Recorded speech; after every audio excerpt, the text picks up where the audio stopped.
안녕하세요. 김태훈의 현명한 투자자 방송 시작하겠습니다. 오늘은 동해 심해 석유 천연가스 개발 관련 테마주에 대해 좀 말씀을 드리겠는데요. 우리 시장에서는 이렇게 정부 정책이나 이런 영향을 받아서 갑자기 뜬금없이 떠오르는 테마주들이 있습니다. 이게 이제 정부 우리들이 낸 세금을 갖고, 즉 재정을 갖고 집행하는 사업이기 때문에 이런 정부 정책 수혜주들은 경기가 좋던 나쁘던 예산만 확보되면 그 해에는 돈을 법니다. 그게 이제 어느 정도 이 경기 방어주 성격이 있는 정부가 이제 그 예산만 확보되면 무조건 써야 하기 때문에 이 정부 재정이 집행되는 이런 정부 정책 수혜주들은 경기 방어주 성격이 있어서 경기 침체일 때 오히려 시장에서 관심이 많아지죠. 이 동해 심해 석유와 천연가스 개발하는 이 포항 영일만 일대에서 이제 개발하는 이 사업은 윤석열이 갑자기 들고 나와서 이게 뭐 140억 배럴인 뭐 하여튼 좀 황당한 말을 해대서 좀 시장에 센세이션이 줬지만, 우스운 얘기는 이 정도 유전이, 심해 유전이 발견이 되면 전 세계적으로 왜냐면 이게 국제유가 시장에 큰 영향을 미칠 사건이기 때문에 이게 해외 유수 언론이나 하다못해 월스트리트 저널 같은 경제지들이 이런 뉴스를 받아서 보도를 할 텐데, 신기하게도 어느 곳에서도 이 기사를 받지 않았습니다. 한마디로 한 나라의 대통령이 직접 나서서 발표를 했지만 해외 언론들이 볼 때는 뉴스거리도 안 되는 가십도 안 되는 그런 그런 뉴스거리도 안 되는 하여튼 그런 일이라고 평가를 받게 된 것이죠. 좀 무서웠습니다, 그날은. 하지만 시장은 민감하게 움직이죠. 시장은 솔직히 예전부터 말씀드렸지만 국내 경기가 벌써 이전부터 경기 침체에 빠져들고 있습니다. 우리나라는 예전부터 말씀드렸지만 우리 기업들이 생산해내는 부가가치의 거의 9할을 해외로 수출합니다.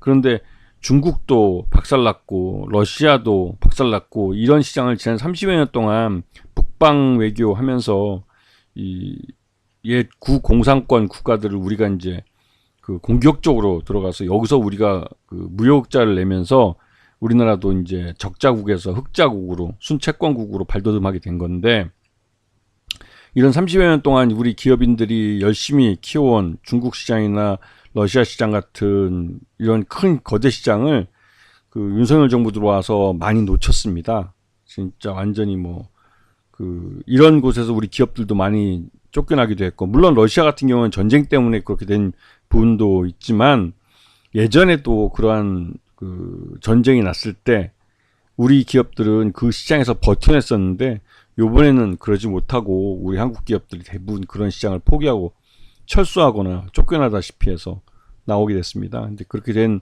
상황인데, 그러다 보니 이 국내 경기가 굉장히 어려워졌죠. 그래서 이런 정부 정책 수혜주가 있으면 이 시장 참여자들은 민감하게 반응을 합니다.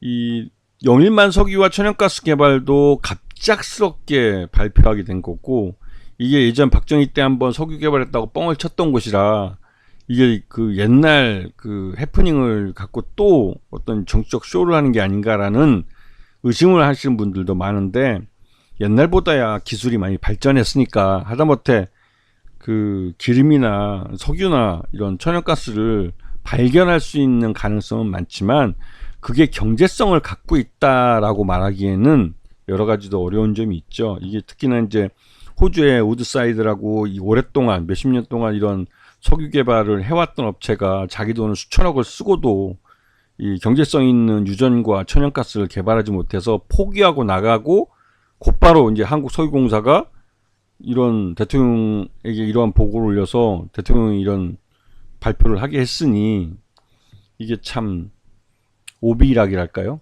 왜냐면 이게 한국석유공사는 거의 자본 잠식되다시피 재무구조가 나빠진 상태입니다. 그래서 정부가 계속 출자를 해주든지 해야만 계속 사업 가치를 갖게 되는데, 그 중에서 이 한국석유공사가 하던 사업 중에 가장 큰 사업이 이 동해 심해 석유 탐사 사업이었습니다. 근데 이 큰 프로젝트가 이 호주의 우드사이드가 철수를 하면서 이제 없어지게 된 거죠. 그렇게 되면 한국 소유공사의 존재 이유가 없어지는 겁니다.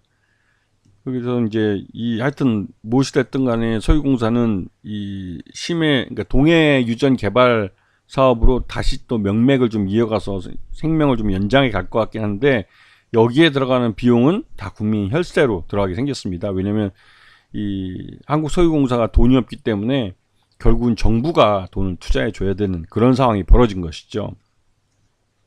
이 동해 석유가스 탐사 개발은 이제 가장 대표적으로 요번엔 처음으로 이제 그 탐사공을 뚫게 된 건 대왕고래라고 해가지고 이 지역명입니다. 그 바다에 임의로 그어놓은 그 일단 석유 개발 탐사 구역 중에 하나가 대왕고래라는 구역인데, 여기 이제 영일만 앞바다 심해저죠. 그래서 여기에 뭐 추정 매장량이 35억 배럴에서 140억 배럴까지 하는데, 윤석열은 140억 배럴 그냥 말을 해버린 거죠.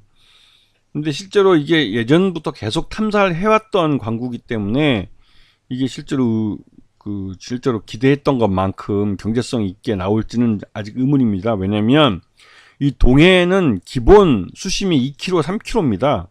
2km, 3km 바다 속으로 들어가서 또 땅을 파서 그 바다 속에 있는 지면에서 또 땅을 파고 들어가서 석유의 존재 여부를 확인해야 되기 때문에, 그렇게 심해져서 이걸 끌어올려서 이 석유나 천연가스 끌어올리는 것도 굉장히 비용이 많이 들어가고, 우리가 일반적으로 알고 있는 뭐 사우디나 이런 육상 유전보다는 훨씬 더 비쌀 수밖에 없는 그런 석유죠. 그런데 이제 이런 석유를 비싸게 퍼올리면 비싸게 그 누군가는 사줘야 되는데, 결국은 이게 국내 그 내수에 이게 사용되면 솔직히 말씀드려서 내수의 물가만 끌어올리지 않을까라는 걱정이 됩니다. 왜냐면 그 두바이에서 더 싸게 사올 수 있는 석유와 천연가스가 남아도는데 굳이 그걸 국산품이라고 해서 비싸게 사줘야 되는지, 그런 바보 같은 짓을 해야 될지는 모르겠습니다. 하여튼 지금 돈을 써서 탐사가 성공할 경우 2035년에 상업 개발한다는데, 그 2030년부터 우스갯소리지만 EU 지역에서는 이제 그 내연기관 자동차의 판매를 중단시킬 거라고 그럽니다. 이 말뜻은 석유의 소비량이 굉장히 많이 줄어들 거라는데, 이 탐사 성공해서 35년에 상업 개발을 시작하면 남아도는 석유를 어디에 써야 할지 모르겠네요. 자, 그건 그렇고, 여기에 대해서 이제 정부는 대기업들을 끌어들였습니다. 포스코 인터내셔널이나 SK E&S, 뭐 GS 에너지 같은데. 근데 포스코 인터내셔널은 잘 알다시피 정부가 회장 그 선출의 입김을 실제로 작용하고 있고, 국민연금이 치러주기 때문에 정부의 눈치를 볼 수밖에 없는 그런 공기업 성격의 기업이고, SK E&S는 아시다시피 지금 SK 이노베이션과 합병이 진행되고 있어서 SK 그룹 입장에서는 정부의 눈치를 살필 수밖에 없는 거죠. 상장사와 비상장사의 합병이고, 또 SK E&S의 그 풍부한 수익성, 이거를 이용해서 SK 이노베이션을 통해서 SK온을 지원하려는 목적으로 벌어지고 있는 것이기 때문에, 정부가 이 합병에 대해서 제동을 걸어버리면 SK 입장에서는 좀 낭패가 벌어지기 때문에 정부가 하는 이런데 SK가 얼굴을 비치면서 성의를 표시할 수밖에 없는 그런 상황이죠. GS 에너지는 사업 목적 내부에 이 에너지 개발 사업이 들어있기 때문에 SK 에너지 그 내부 중에 특히 이제 GS 글로벌이라는 회사가 상장사로 있어서 그 회사가 영향을 받습니다. 그래서 이러한 산업통상자원부 중심으로 이제 동해 심해 가스전 개발 전략회의에도 열렸고, 그러니까 할 거는 다 하는 거죠, 정부로서 하는 거는. 그리고 이제 최근 들어서 한국소유공사 김동섭 사장이 원래 임기가 끝났어야 되는데 임기를 1년 연장을 해서 동해 심해 석유가스 탐사를 추진하는데, 이 김동섭 사장 이름으로 이 김동섭 사장의 이 한국소유공사가 총대를 메고 나설 것 같습니다. 그리고 실제로 그 관련된 자금을 뭐 착수비 한 100몇십억 중에 반은 정부가 되고 반은 석유공사가 된다는데, 그 석유공사가 내는 반도 따지고 보면 정부가 이 석유공사 망할 것 같으니까, 파산할 것 같으니까 돈을 지원해 준 게 있습니다. 그 돈을 갖고 거기다 쓰겠다는 것이죠. 이 말처럼 이 동해 석유가스 탐사는 그 정부 재정이 일방적으로 들어가서 벌어지는 일입니다. 그 판돈을 정부가 되는 것이죠. 그래서 여기다가 성공불융자를 해주겠다고 그러는데, 이게 정부 재정을 갖고 이제 성공하면 거기에다 플러스 알파로 정부에게 돈을 뭐 플러스 알파 이제 이자 개념으로 주는 거죠. 실패하면 그냥 지금까지 들어간 돈 비용을 그냥 손실 처리해 주겠다는 겁니다. 그래서 결국은 실패해도 되는 돈이기 때문에 눈먼 돈이 돼버리는 거죠. 그래서 이 사업을 하는 거죠. 이게 여기에 들어가는 그 정부 예산을 먼저 가서 먹는 놈이 임자입니다. 그런데 이 돈이 이 영일만 일대에서 벌어지기 때문에, 이런 사업이 벌어지기 때문에 TK 지역에 주로 많이 뿌려지죠. 그래서 국민의힘이나 이런 쪽은 꿀먹은 벙어리가 되는 겁니다. 왜냐면 이게 뻔하게 세금 낭비 사업이 될 수도 있는데도 불구하고 이걸 눈 감을 수밖에 없죠. 왜냐면 자기들 지역구에는 좋은 일이거든요. 서울 사람들 같이 세금을 일방적으로 내는 사람들은 진짜 배가 아프서 진짜 이 눈 뜨고 코 베어가는 얘기겠지만, TK 지역 사람들에게는 뭐 서울에서 서울 경기도 사람들 돈 걷어서 이 TK 지역에 뿌리는 건데 나쁠 건 없죠. 그러니 국민의힘도 그 미친 척하고 이걸 국가 정책이라고 해서 막 지지하는 겁니다. 근데 이런 뉴스가 나오면 시장에서는 그 일단 좋아할 수밖에 없는 거죠. 여기다가 또 윤석열의 멘토라는 또 천공이라는 사람이 동해 석유가 나올 거라는 예언을 한 게 또 동영상이 뜨면서 더 사람들을 황당하게 만들었죠. 하여튼 이렇게 하는 이렇게 하는 이유 중에 한 가지는 또 제7광구에 대해서 한일 공동개발 수역이라는 이 계약 기간이 거의 끝나갑니다. 그리고 이제 그 윤석열 임기 내에 일본은 이 계약을 종료시키고 일본 독자적으로 이 7광구를 개발하려고 그러는데, 이 7광구 앞에 동중국해라고 써있는 이쪽 지역에는 이미 중국이 상업 개발을 하고 있는 유전들이 있습니다. 여기서 개발한 유전들은 파이프를 통해서 중국으로 가져가고 있죠. 그래서 이 7광구는 석유가 나올 가능성이 높은 그런 곳입니다. 그런 대륙붕인데, 이 대륙붕에 이 일본이 계약을 종료하고 나면 이 7광구 이 전체를 우리가 기존에는 일본과 공동 개발하지만, 일본 같은 경우는 요걸 자기들 구역 잘라가고 이만큼 잘라가고 중국도 참여시켜서 이만큼은 중국에 주고, 우리 한국은 요만큼만 갖고 우리 제주도에 가까운 요쪽만 요 부분만 결국 남게 되는 거죠. 근데 실제로 그렇게 하면 이렇게 넓은 면적에서 탐사를 하는 것과 이렇게 좁은 면적에서 탐사하는 게 성공 확률이 어느 정도 높겠습니까? 그래서 이제 제7광구는 이 한일 공동 개발이 종료가 되고 일본이 독자 개발을 하게 될 경우에는 우리는 굉장히 큰 기회의 손해를 볼 가능성이 큰 거죠. 그래서 이게 실제로 벌어지면 이거는 우리 정부가 반대를 하면 쉽지 않을 겁니다. 하지만 윤석열 정부는 지금 하는 꼬라지를 봐서는 동의를 해줄 것 같고, 그렇게 되면 이게 또 이제 석유 자원을 또 놓쳤다고 또 반발할 것 같으니까 이 그 동해 광구에 대해서 이제 뭐 석유가 나온다고 미리 약을 쳐놓는 거죠. 근데 어차피 이거 지나고 나면 임기 3년 내에 윤석열 정부 다 지나고 나중에 석유가 안 나와도 뭐 그때는 나올 줄 알았다 이걸로 뭐 그냥 넘어가려고 하는 거죠. 네. 자, 하여튼 이러한 여러 가지 그 뒷이야기도 있고 이런 스토리가 있는데, 이러한 뉴스가 나오면 시장에서는 동해석유 천연가스 개발 수혜주라든가 대왕고래 프로젝트 수혜주라는 이름으로 테마주가 만들어져서 뭐 한국가스공사나 포스코 인터내셔널, GS글로벌이나 DK락, 화성밸브, 삼성중공업 등등 이런 종목들의 묻지마 매수가 유입됩니다. 특히나 DK락이나 화성밸브 같이 좀 중소형 작은 종목들은 이런 테마주의 바람을 더 크게 받죠.